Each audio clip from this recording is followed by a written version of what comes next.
معمولا همیشه یک جنگ درونی داخل ذهن افراد اتفاق میفته که آیا من جذاب هستم یا جذاب نیستم. خب شما معمولا جذابتر از اون چیزی هستید که فکر میکنید.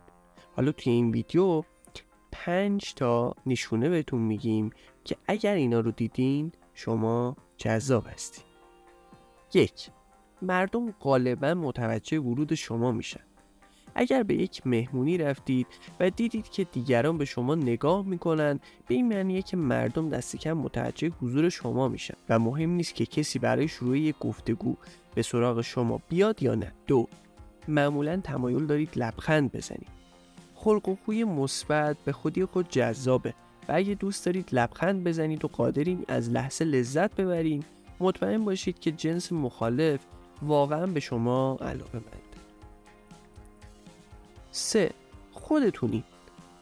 شما هیچ تلاشی برای شبیه شدن به دیگران ندارید و از ظاهری که اکنون دارین خوشتون میاد. متمایز بودن شما توجه زیادی رو به خودش جلب میکنه و به دیگران این امکان رو میده که بدونن شما از زندگی و از خودتون چی میخواید. 4. زود حوصله‌تون سر میره. اگه اتفاقی افتاد که مسیر معمول زندگی شما رو متوقف کرد، مثل یک بیماری، یه سفر کاری یا یه چیز دیگه، احساس میکنید زمان به کندی میگذره.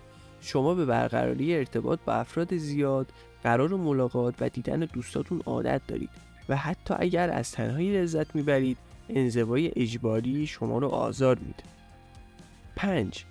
مردم برای شما پیام میفرستند یا با شما تماس میگیرند. حتی اگر در یک رابطه هستید یا همسر دارید، ممکنه علیرغم موقعیت خود از افراد توی شبکه‌های اجتماعی پیام دریافت کنید.